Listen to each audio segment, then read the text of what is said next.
Russia has issued a new warning to the United States that they will no longer abide by the intermediate nuclear, the INF Treaty about the internuclear missiles. Russia has announced this just recently. We got out of it back in 2019 under the first Trump administration. Russia, for various reasons, didn't get out of it until that time, but they have now done so today. And we're going to talk with Colonel Doug Macgregor to find out what the ramifications are of this and whether this is something we need to be worried about, whether it's just no big deal at all. And then we're also going to look at where all the conflict in Ukraine is going and if there's anything there we need to be worried about. So first of all, Colonel, welcome back to the show, as we always love to have you on. Hey, good to be here. Let's jump into that right away here, because on the one hand, it might seem like, well, it's kind of old news, but on the separate hand, there may be some new elements to this. Here, if you can put that Newsweek report back up here, this is what's coming out of the news. I think this actually came out yesterday. It says the Russian Foreign Ministry wrote, quote, against the backdrop of targeted steps by the United States, as a result of which the Intermediate Range Nuclear Forces Treaty ceased to exist in 2019, and in subsequent years, the Russian Federation has proactively made efforts to maintain restraint in this area. The U.S. and its allies have not only openly outlined plans to deploy American land-based INF missiles in various regions, but have already made significant progress in practical implementations of their intentions. First of all, do you think that is there any substance to what the Russians are claiming there, or is this just them trying to justify putting more missiles into the mix?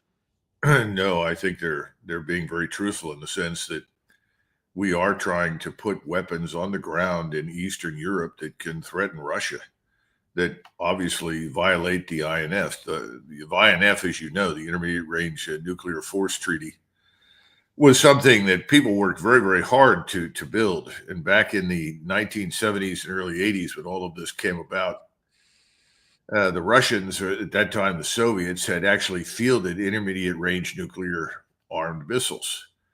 This posed a very immediate and dramatic and decisive threat, especially to Germany, Western Germany, and France and Italy and so forth.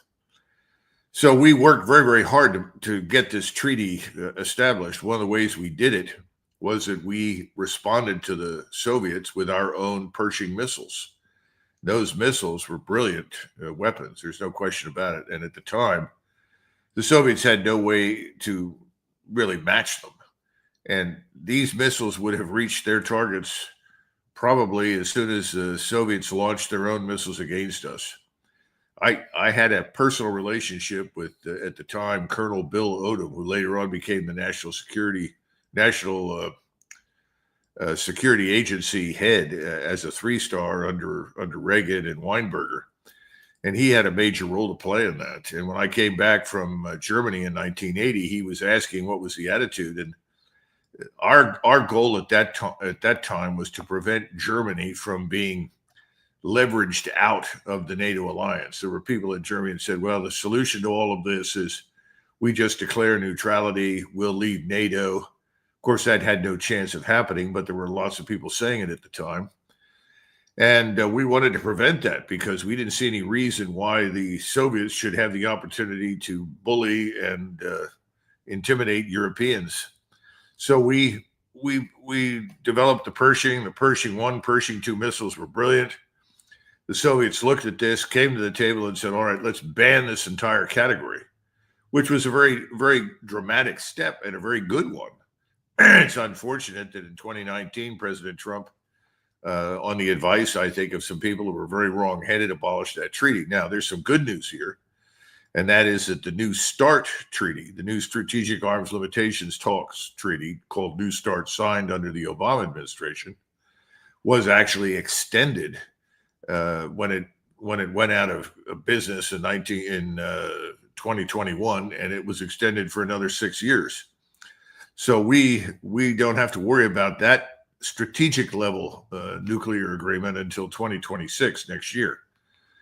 But these, some people view arms control as an illusion. It doesn't make any difference what people agree to do. They never completely agree to it. But the truth is that both we and the Soviets, and then subsequently we and the Russians, have done a pretty good job of adhering to the various treaties. These treaties have saved us a lot of money, and I think they have also created a climate of what I would call of thinking people that are sensitive to the nuclear issue, want to avoid a nuclear collision at all costs. And I think that's the real problem right now. Something has happened, and I'm not sure what it is, both in the senior ranks of the American military as well as in Washington among politicians on the Hill and in the White House. They think that this is something they can play with, that this is something they can maneuver. In other words, the whole threat of nuclear war. The Russians take it very seriously. They are not insensitive to the consequences of blast heat and radiation and the loss of millions of lives. But for some reason, we in the West don't seem to think in those terms.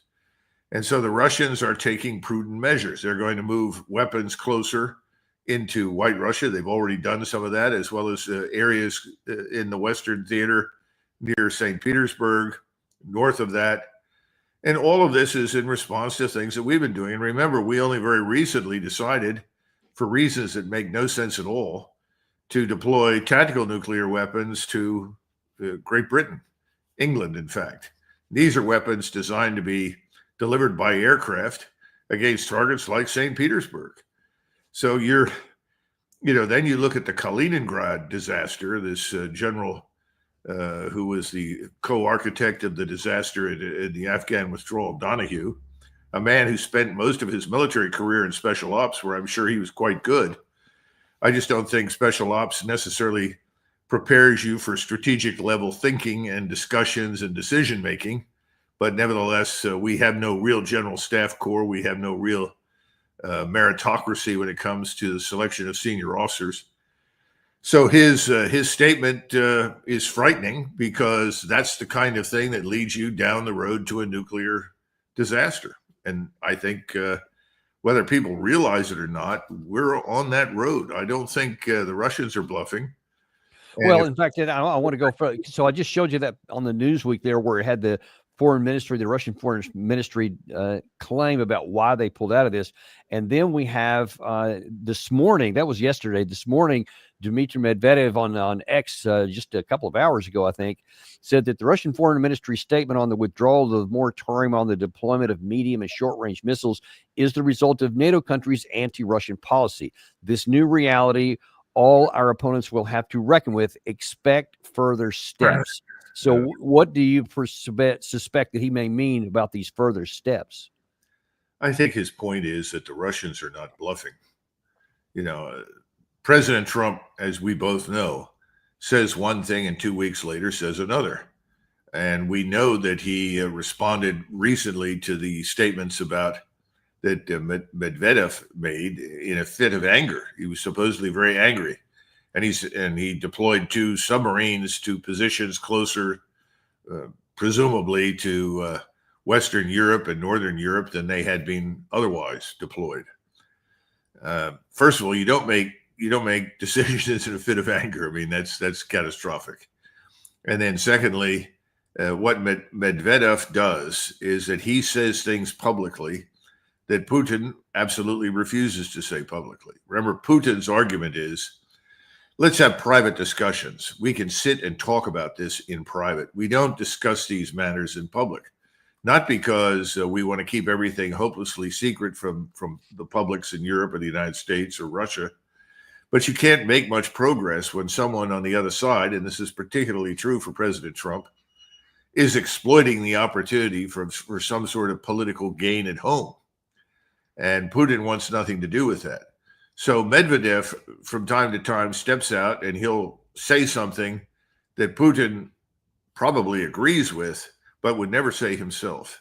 And I think that's what's happened. And Trump, President Trump, who is the head of state, as well as the political leader of the country, would bother responding is really the question on my mind. Respond to President Putin, by all means. But don't respond to Medvedev. He may be in the inner circle, but let's not impute to him anything more than an attack dog role and understand what that is. I mean, the Russians don't like Lindsey Graham, but I can tell you that President Putin listens to what President Trump says, not to what Lindsey Graham says. Yeah, it's a really good point. I want to just for those who may not know, because for some, 1987 will be ancient history, but I want to get kind of a running start to see what this INF Treaty was supposed to mean for American interest and American national security, and then how that changed in 2019. So first of all, here is a short piece from Ronald Reagan's announcement on the day he signed the INF Treaty in 1987. This treaty protects the interests of America's friends and allies. It also embodies another important principle, the need for glasnost, a greater openness in military programs and forces. We can only hope that this history-making agreement will not be an end in itself, but the beginning of a working relationship that will enable us to tackle the other issues, urgent issues before us. Strategic offensive nuclear weapons, the balance of conventional forces in Europe, the destructive and tragic regional conflicts that beset so many parts of our globe, and respect for the human and natural rights that God has granted to all men. Now, obviously, that kind of gets to what you said a second ago, that aside from the specific issue of the terms of the treaty, whether they're being abided by or not, is one thing, but it also provides additional things, opportunities to talk to prevent any kind of general war, because they were really motivated, Reagan was, by preventing any kind of nuclear conflict. That seems to be the genesis of it for sure.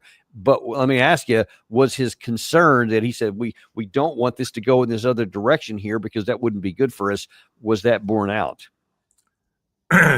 You know, I think the INF Treaty was a step in the right direction. It did produce openness. From our standpoint, it helped to eliminate a category of very dangerous weapons for all intents and purposes.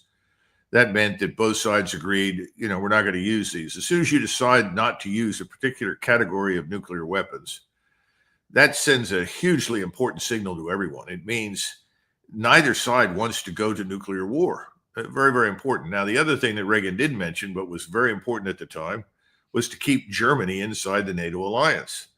And I can't stress that enough, because there were attitudes in Germany among many people that this is something they didn't want. They did not want nuclear weapons on German soil. And actually speaking, Eisenhower struggled with this in the 1950s. And he was approached about something very similar. Said, well, you have to put nuclear weapons into Germany. He says, I don't want to. And he said, by the way, if we put them there and the Soviets attack, they're in such overwhelming numbers, they'll overrun the nuclear weapons before we get a chance to use them. So he said, if we're going to have nuclear weapons, they should be at sea, or they could be delivered by the Air Force, or they should be on the periphery. In other words, perhaps Norway, Iceland, or North Africa, but not in Central East Europe. Ultimately, he reneged because people said, no, again, we can't get the Germans to stay in the alliance if we don't promise to protect them. And that means we have to put nuclear weapons on the ground in Germany, because that then becomes a last minute trigger for the use of strategic nuclear weapons if it looks like Germany could possibly be overrun. Now, that's the past. Here we are today.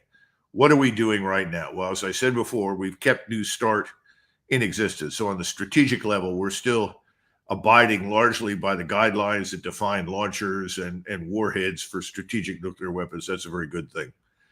I think it's a very bad thing that we've opened up this can of worms, though, with the INF, because the missiles that we see now, you look at the Oreshnik, for instance, we can't stop it. We can't stop any of these hypersonic missiles. We can have hypersonic missiles launched from any number of different locations, and we can't stop them. We need to get that across. The most recent studies by NATO suggested that they could only defend perhaps 5% of NATO territory with air and missile defense. So who are we kidding? Yeah. They're talking about going to war. You've lost your mind. Today, I was sent a report from a source inside NATO about the transportation infrastructure and rail lines. It said, we're not prepared for a large-scale war. The transportation infrastructure is not sufficiently developed. We don't have control of it. We don't have any means of protecting it. So again, it's just craziness on steroids. I think it was James Madison in Federalist number 10 who said We may not always have especially bright, capable, intelligent, and informed statesmen at the helm.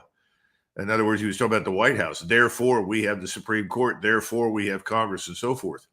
Well, we don't have very many enlightened people anywhere right now. Right, yeah. They're out of touch with reality. They don't get it. Every single exercise, and I certainly saw several of these.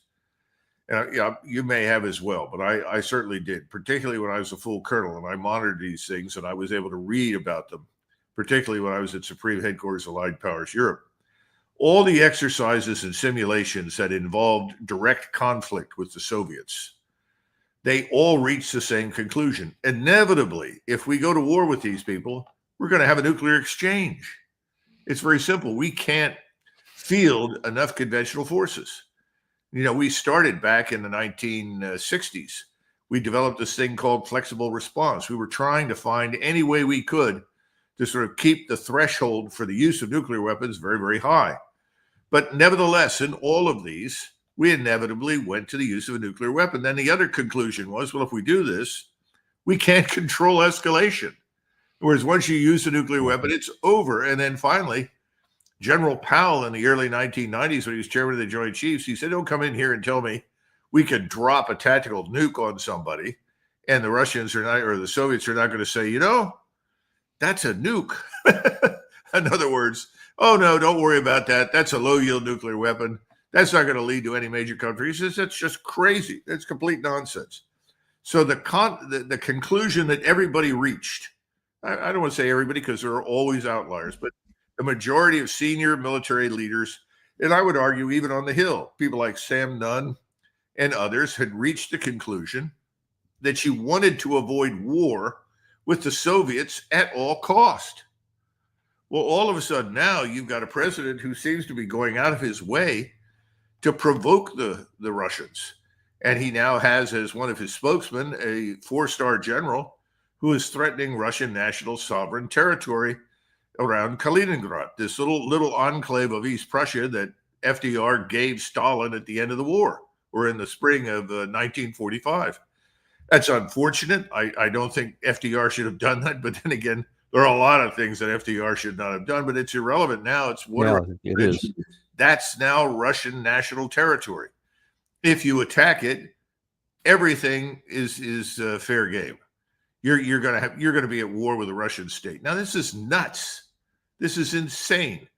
No sitting general officer should announce to the world any intentions or confirm. This is even more important. If you're a Russian intelligence officer, this is a bonanza because he's just confirmed that these aren't just intentions. We have plans. Plans, yeah. Insane. What planet are these people on? Listen, I don't think this is something, by the way, that this General Donahue cooked up. I think he was given leave to say this. Did he suggest it? Maybe. I don't know. But I think he had been given the green light to do it, which worries me even more because that suggests that you have people in the SecDef's office as well as in the White House that are out of touch with reality. You don't want to go down this road for the reasons I just answered. We've been avoiding this stuff for 60 years? Right. All of a sudden now it's okay. Have these people lost their minds? I don't know, but it's back to Madison. We will not always have enlightened men at the helm of state. No kidding. Well, and this whole situation here started not just recently, but under the first President Trump term. Here's what he said in 2019 when we got out, claiming that the Russians were cheating. But for the last few years, the U.S. says Russia has developed and deployed this missile on display last week in Moscow that violates the treaty, and Russia refused U.S. requests to destroy it. Today, President Trump said as long as Russia wasn't abiding by the treaty, neither would the U.S. So unless we're going to have something that we all agree to, we can't be put at the disadvantage of going by a treaty, limiting what we do when somebody else doesn't go by that treaty. But the Russians say this American missile defense system in Romania could be modified to launch an offensive missile, and therefore the U.S. is the violator. Today, Russian Deputy Foreign Minister Sergei Ryabkov called the U.S. suspension a mistake. We think that the agreement is essential. It is within interests of our security and European security, and it would be irresponsible for one side to shatter it. So what do you think about that claim at the time that President Trump made, that the Russians were cheating on with that missile that they were showing on the screen there, and therefore that's why we got out?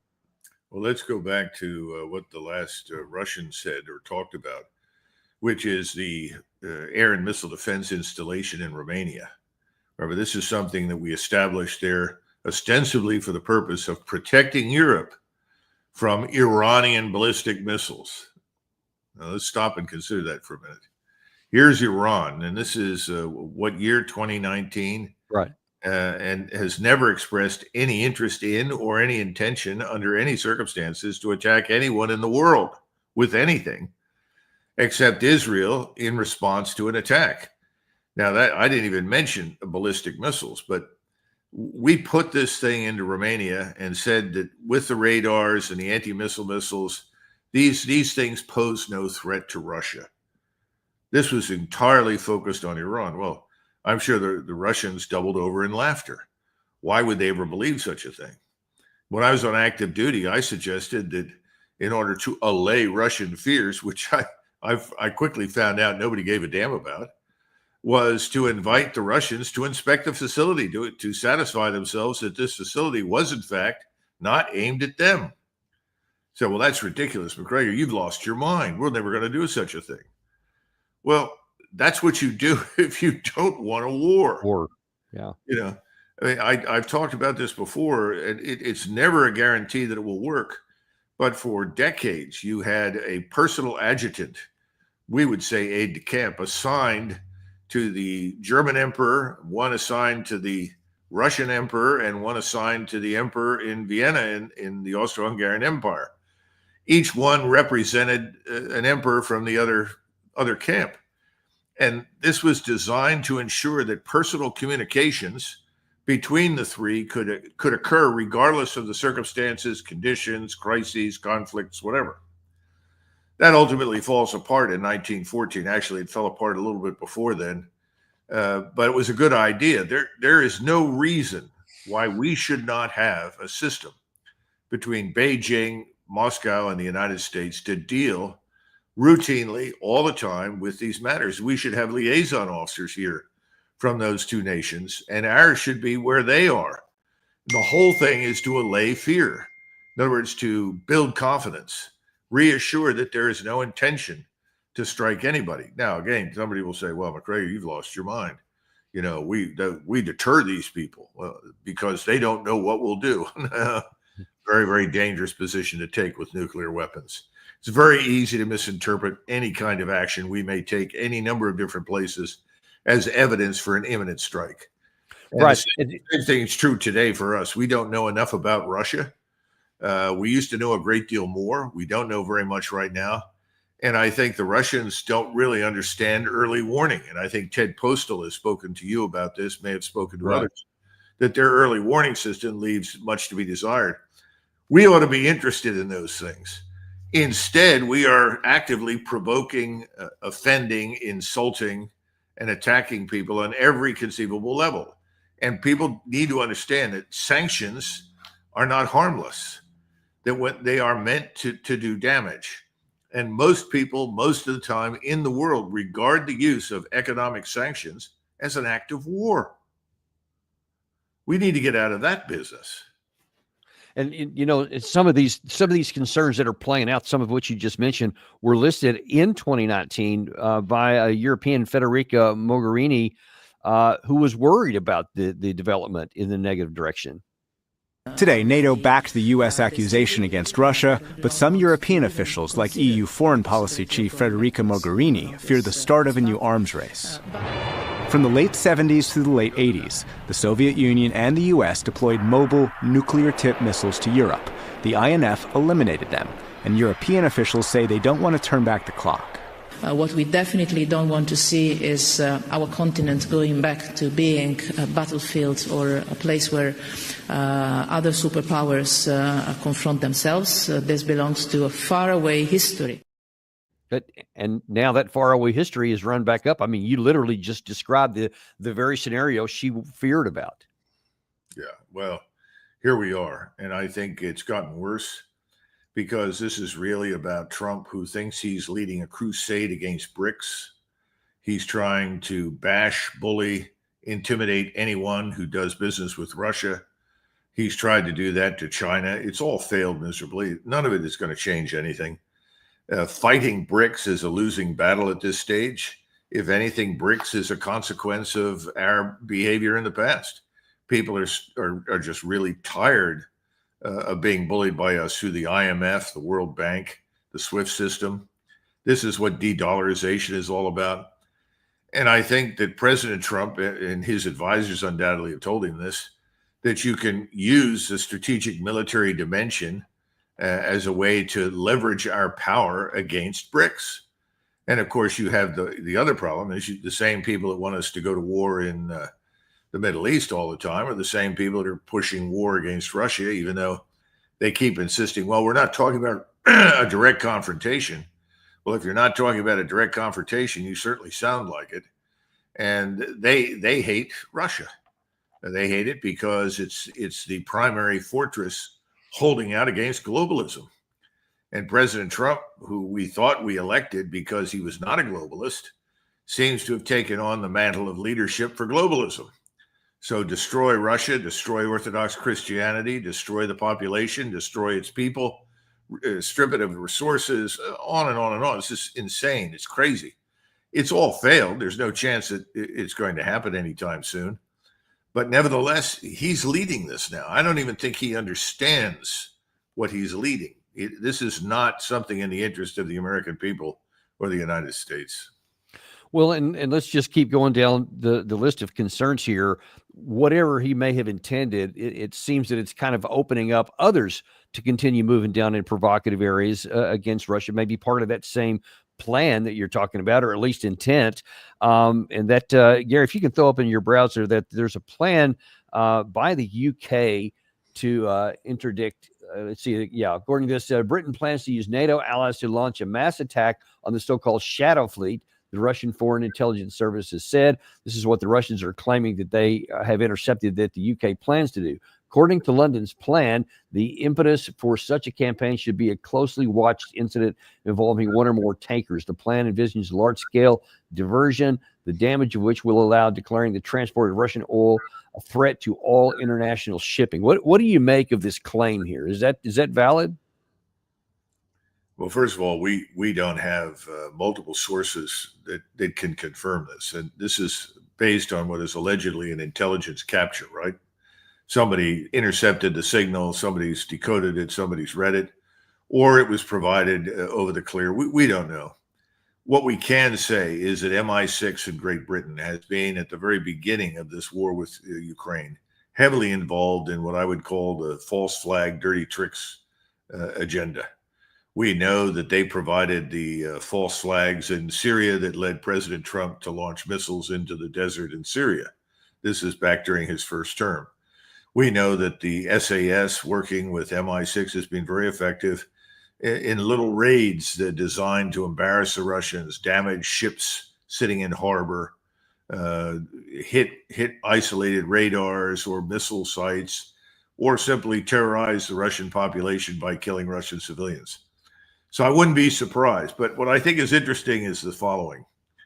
First of all, the British are talking about what amounts to a sea embargo. In other words, using American and allied naval power, primarily U.S. naval power, to intercept and halt the transport of oil over the sea, oil that's Russian, in origin, presumably. That's very interesting to me because, the British, this is their thinking. Britain, like us, is historically a maritime power.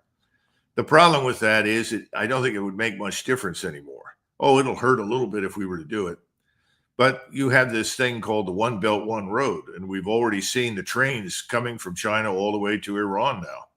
we're going to see more of this rail and road infrastructure open up, with the result that they'll be able to travel over the space of a few days what normally would take weeks at sea. So I don't think I don't think you can expect the level of success from this that is implied. But here's something else. You start stopping other people's ships carrying oil that ostensibly or reputedly comes from Russia, you're going to be at war again. You're going to be not just at war with Russia, with any number of different countries. I mean, this makes a mockery of our supposed interest in freedom of navigation. It's the exact opposite. We're freedom of navigation for us and nobody else.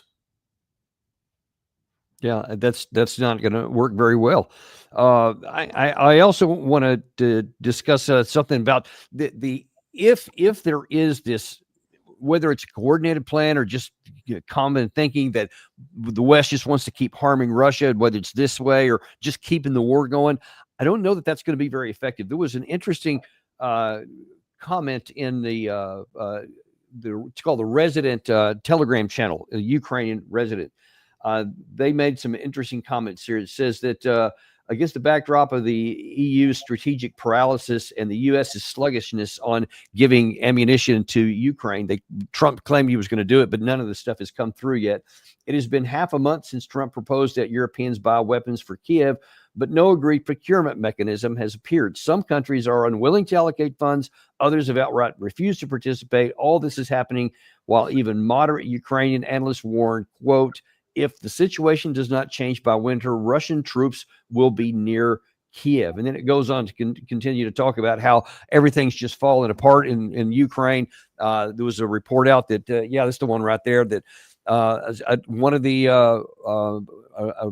Ukrainian official said that reconnaissance support estimated that Ukraine's military was suffering daily casualties of 300 dead, 750 injured per day, and about 500 troops desert every day. And she also warned that Russian forces could be up to Kiev by the winter if we don't change something.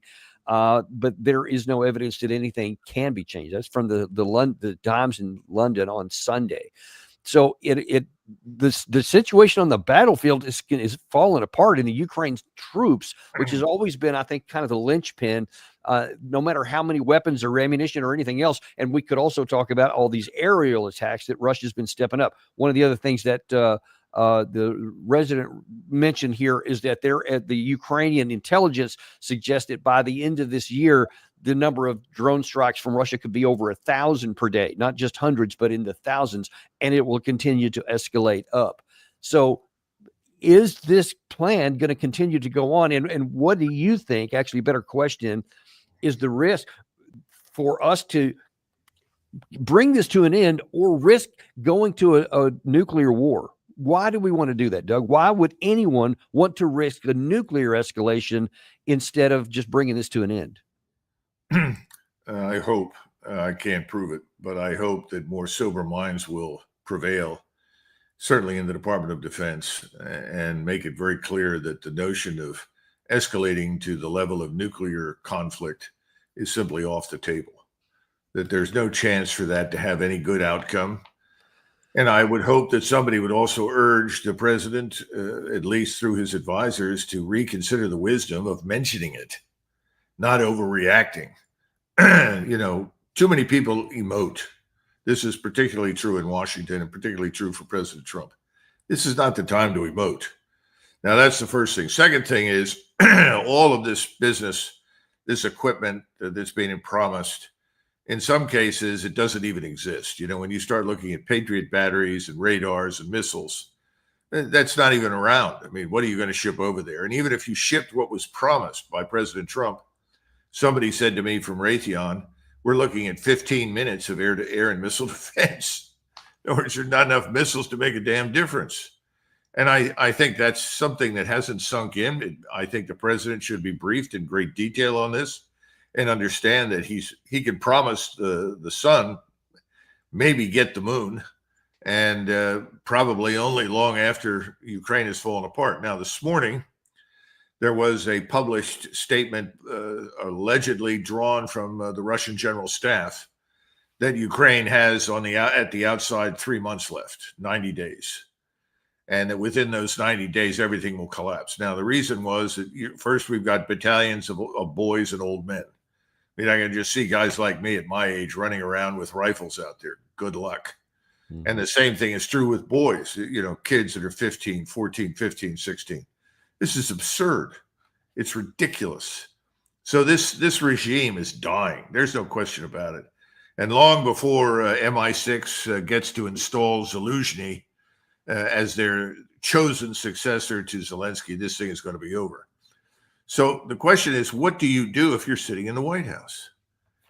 Well, President Trump is very loath to stand up publicly and say, well, I guess I was wrong. I couldn't end this in 24 hours. Oh, I guess I was wrong. I can't bring these people to the peace table. I guess I was wrong. That's not going to happen. You're going to hear a lot of stupid crap about, well, President Trump tried his best, but President Putin lied to him. Well, that's all nonsense. That's just crap. Listen to what President Putin says over and over and over again. It has not changed over the last 36 months, frankly. And he's taken steps periodically to tell them exactly what the conditions are. Finally, there's this. What did we do after the Vietnam debacle? We stopped talking about it. Did you ever hear anybody stand up and say, well, I was right, but, things didn't work out quite that way. So, no, nobody does that. Generals don't stand up and say, I was wrong. Everything I predicted never happened. My assessments were wrong. You could start with General Paul Harkins back in 1963, go all the way through up to Fred Wyand at the end as the commander in Vietnam. Nobody does that. And I think what will happen is what we recommended, at least I recommended from the very beginning. President Trump, you want this to stop? We agree. Cease the delivery of all military aid immediately. Arrange for the delivery of humanitarian assistance to the Ukrainians that need it, and medical care and so forth, through a third country. Get everyone who is an American citizen, whether they're in or out of uniform, whether they're intelligence or conventional military, it doesn't make any difference. All need to get out of Ukraine now. Do those things, and the Russians will then take you seriously because they'll recognize, oh, the Americans have finally figured it out. We don't have any vital strategic interest in Ukraine. We never have. I mean, that's the simple truth. We wish everybody well, but we're not interested. This is an artificially created war. We created it with the help of our British friends and others in NATO. It needs to end. Only we can end it quickly. But you don't end it by presiding at some peace talk where everybody stands next to you and smiles and says, we love you, President Trump. You're such a great man. That's not going to happen. So just cut bait. Get out. You would think a businessman who has seen more than a few bad investments over many years would know when up. That's it. We're going to take the loss and move on. We can't. Let's not feed this loss anymore. Right. Exactly. He's done with it. That's what he needs to do. I think eventually that's what we will do, because if you go down the road that's being charted by this General Donahue, you're going to destroy everything. Well, here's the worry. You just a second ago, you said, the hope is that maybe saner heads can eventually prevail to come to the conclusions that you just mentioned here. But to the contrary, you have people emoting, as you said a second ago, also in the opposite direction. You mentioned earlier about the trolling, basically, that Medvedev did against Trump when he said the issue. Gary, if you could put that up there, where Medvedev said, the dead hand. No, not that one. The other one. Yeah, that's the one. Yeah, where he said, and about India's and Russia's dead economies entering very dangerous territory. Well, let him remember his favorite movies about the Walking Dead, as well as how dangerous the fabled dead hand can be. And that's where Trump interpreted, or else someone interpreted for him, that Medvedev was threatening nuclear war against the United States, which is not what the dead hand is. We'll just point that out, first of all. But in response, that's when Trump sent those nuclear subs publicly. As you said, he responded out of emotion to send something in, which is a signal that you're thinking more seriously about nuclear weapons. Well, if anyone was wondering what kind of reaction that would get from the group of people that like the Donahues and some others. We got that from Brother Jack Keane. What Medvedev did here to precipitate the president's actions, it once again brandished the threat of nuclear weapons use. And believe me, this is a part of their instrument of national power. They use psychological warfare is how I would describe it. And they were quite successful in the Biden administration because as a result of threatening the use of tactical nuclear weapons, Biden restricted the use of our weapons. He held them back, long-range missiles, tanks, F-16s, to name a few. The Europeans were onto it, and they realized that this was a bluff, and we should stop submitting to that bluff and changing our behavior. And they forced the Biden administration to provide those items I just suggested. The Europeans, that is, because they were, in a sense, calling the Russians bluff. The president has heard this, and he wants them to know unequivocally that he's in charge here. He's not going to submit to this kind of intimidation and coercion and psychological warfare. And that is the message he is sending by announcing the deployment of 2 nuclear-powered submarines. That's the message he's sending. So Putin is just bluffing, and Biden deserves condemnation because he was worried about nuclear war, but Trump is not because he's tough, and that's what Putin's going to have to wonder. What does that tell you about where we're heading? Well, I think we need to pause and point out, and I think Scott Ritter and Larry Johnson and others have done this, that the dead hand is simply a mechanism that ensures that if the Russians are a victim of first strike, and regardless of how much damage the first strike does, including kill them in great numbers, the dead hand is simply a mechanism that ensures that the Russians strike back with everything they've got. That's about it. So it's really a defensive mechanism. It's not an offensive one. So it's important to keep that in mind. The second thing, as we've said before, this is Medvedev. This is not Putin. President Trump should respond to other heads of state, not to people that are not heads of state, frankly.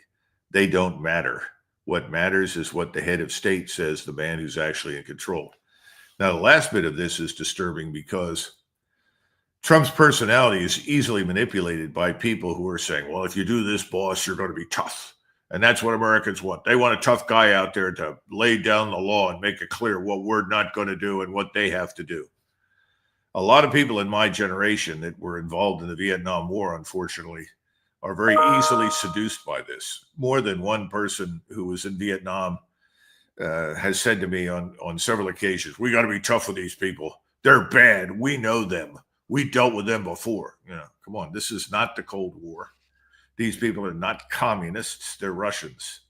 And while there is always overlap, because underlying culture and national identity, ethnicity, religion, language, all those things always assert themselves and are always more important than any ideology. In this particular case, what they're being accused of and what is real are not the same thing, as you know and as you pointed out. But this kind of thing very much appeals to the boomer generation, of which I'm a member. And I think Jack Keane exemplifies this. It's all about bullying somebody and being tough. Well, not really. This is about avoiding nuclear war, period, at all costs. It's about identifying real strategic interests, not imaginary interests. There is no interest on our part in what happens in eastern Ukraine, never has been. You could make an argument that we should have made it clear from the very beginning that at least the Dnieper River should be respected as a demarcation line beyond which we recommend the Russians not move. That could have been done early on, and that would have made sense. And I think the Russians feel that way in any case, because if they had wanted to cross that river, they could have done that much earlier than has happened. I mean, they just have refused to cross that river because they don't want Ukraine. They've never been interested in ruling Ukrainians. Anybody who knows the history knows the Western Ukrainians, knows the Poles, knows the Lithuanians, Latvians, Estonians. The Russians don't want to be bothered with those people. They're not fools. What they're trying to do is secure their country. And they want people to respect their legitimate national security interests. So this has nothing to do with being strong or bullying anybody. But I think President Trump is receptive to that message. It's not a good message. He shouldn't be. And again, it goes back to my earlier comment. Sometimes we won't have enlightened men at the helm, as pointed out by James Madison. So it's important that we have people in uniform, as well as people who are civilian appointees and elected to office, that will exercise a little more, let us say, balanced common sense. Well, we can certainly hope that that occurs at some point, or even just self-interest. If it gets to any kind of critical point, will rule the day and prevent stupidity that could lead to catastrophic outcomes for our country. And there's something else. There's one thing to also point out that everybody misses. We always have missile boats and attack subs at sea. That's probably arguably the most important strategic instrument at our disposal in terms of national defense. That's why I think our submarine fleet is too small and needs to be much larger and more capable. Yeah. Always have, and felt that should be our top priority. But we've always had those ships out there, those boats, rather. And those boats can attack Russia or anybody else very quickly from any number of locations. The second thing is the Russians have boats like that. And they, too, are off our shores. Who are we kidding? We need to wake up and understand that this is a very dangerous set of circumstances. Someone brought to my attention, I think it was 2010 or 2011, the people in Nome, Alaska were isolated.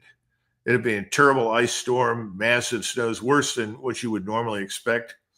And we couldn't get any fuel oil to them.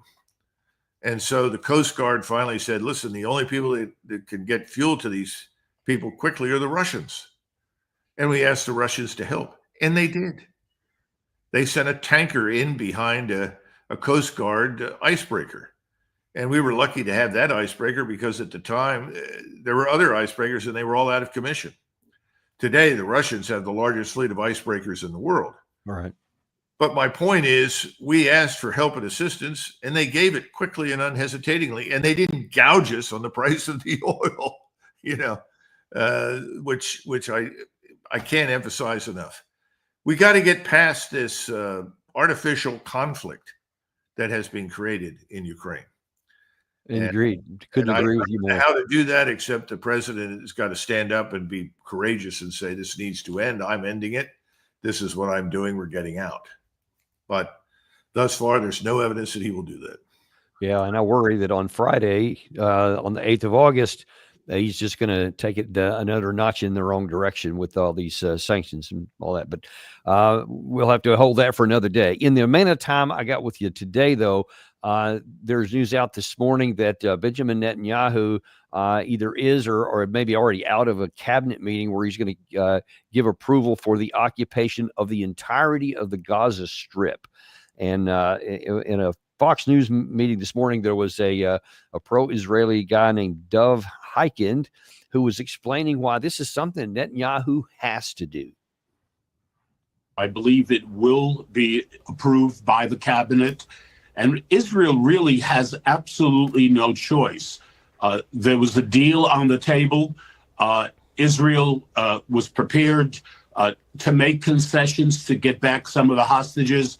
And Hamas, with the support that it is getting from radicals all over the world, they believe they're winning.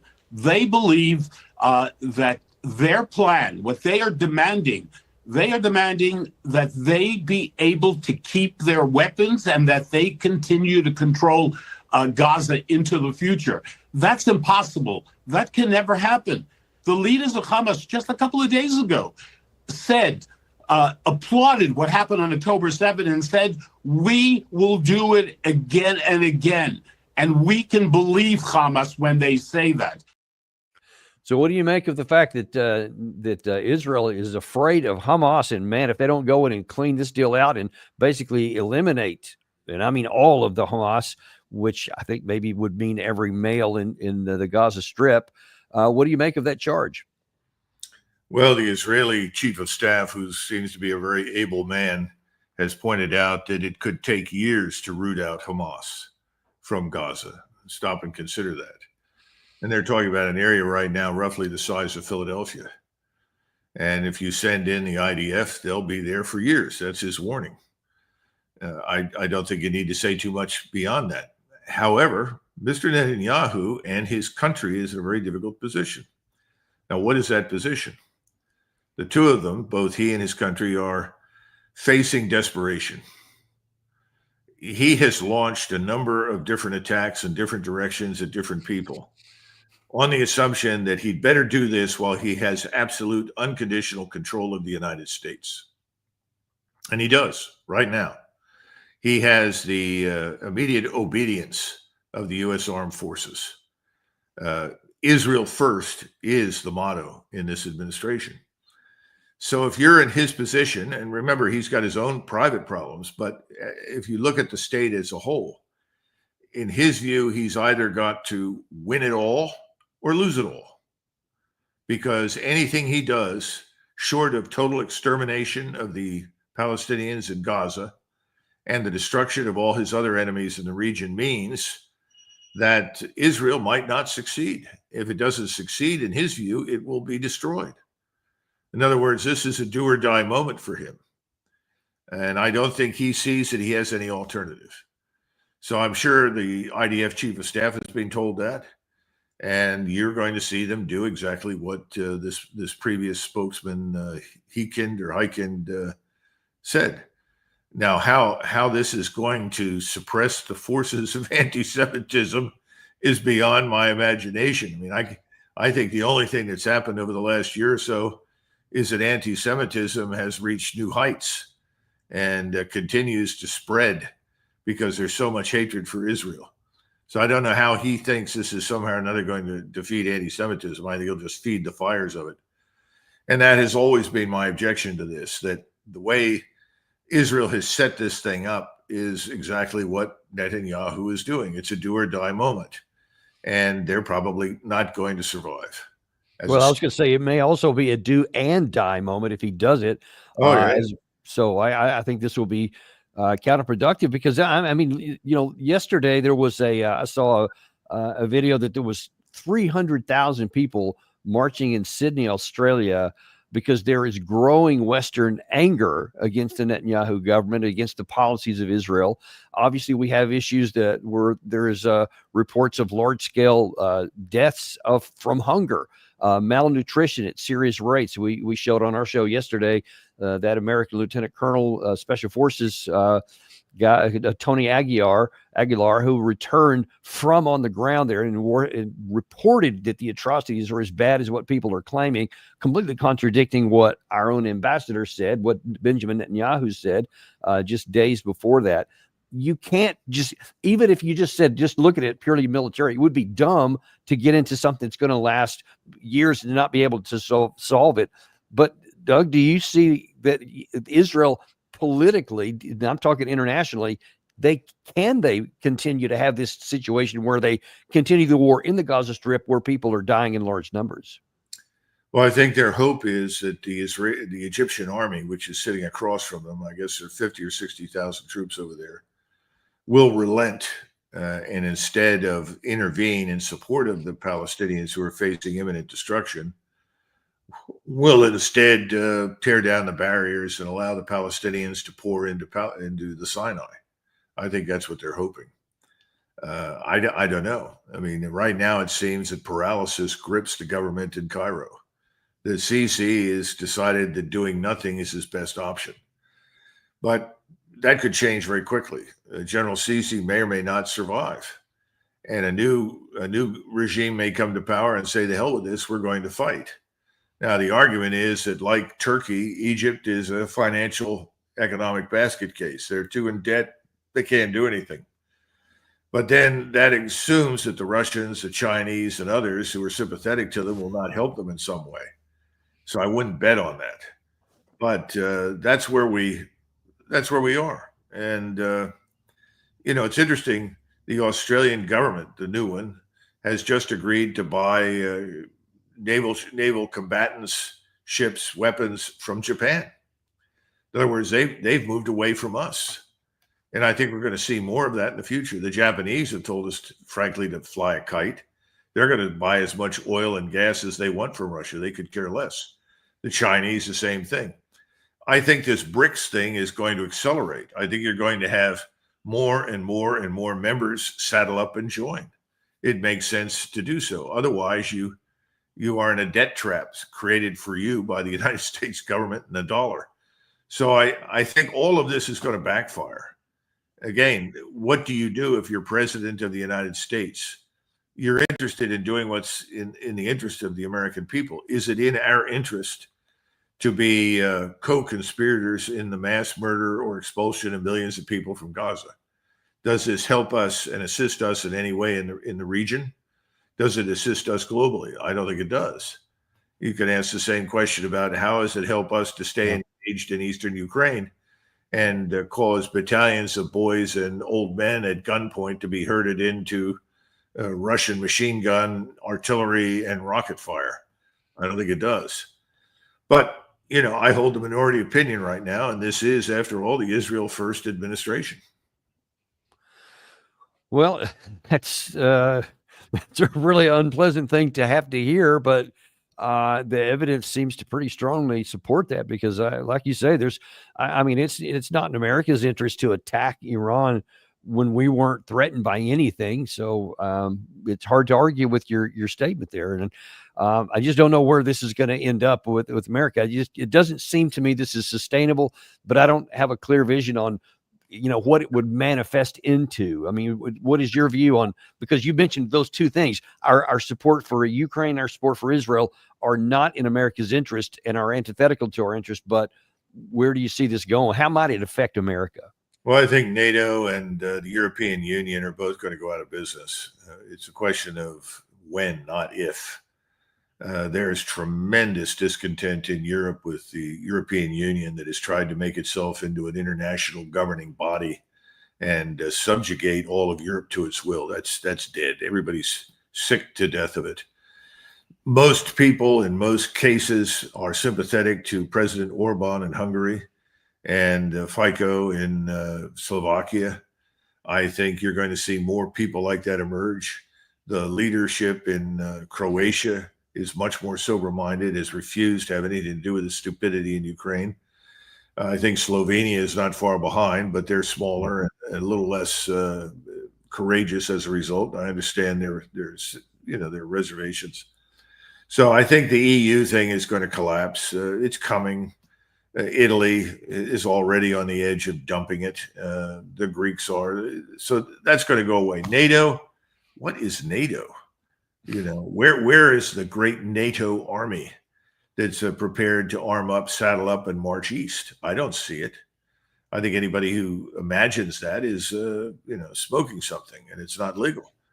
So I think these institutions have outlived their utility and their necessity. So I guess what you'll see is a sort of a gradual abandonment of of NATO and this Ukraine madness that starts in Poland and Slovakia and Hungary and Romania and moves west. So let me ask you this in the last bit of time we have here. Let me give you a scenario, which I don't think at all is, outlandish or improbable. One is that eventually you're going to have the Ukraine army just collapse. Yeah, at some point it nearly has to, just by math. And separately, that either the Western or American economies, specifically, have a severe recession. And there's lots of warning signs on our economy right now, despite President Trump firing the person who gave the bad news the other day. I don't think that's going to change the actual reality on the ground, which is not trending in a good direction. And all these tariffs he's talking about putting on possibly on Friday could accelerate that demise. What happens to those two issues you mentioned there, support for NATO and support for Ukraine, if the Ukraine army collapses or if our economy collapses, and God help us if both of those things happen? Well, I think many people like Jeffrey Gundlach and certainly Peter Schiff, I think also James Ricard, there are a number of people out there have all said, look, when this financial crisis strikes, and in fact, Warren Buffett made this point, there will be no TARP. In other words, there's not going to be a rescue package that comes out of the government. Those days are over. Private equity is in a lot of trouble. You've got people like Larry Fink and David Rubenstein that are staring at the abyss. They could lose trillions and trillions and trillions of dollars. We have $3 trillion dollars worth of commercial real estate investment in our banking system. And the real estate market, both residential and commercial, is poised to plummet. So no one can predict with accuracy when this happens. Nassim Taleb has talked about this. He's much more competent to discuss it than I am. He's the one that pointed out there is no reserve currency except gold. And I think he's right. So if you take all of those things together, you know this is coming, Dan. You're right.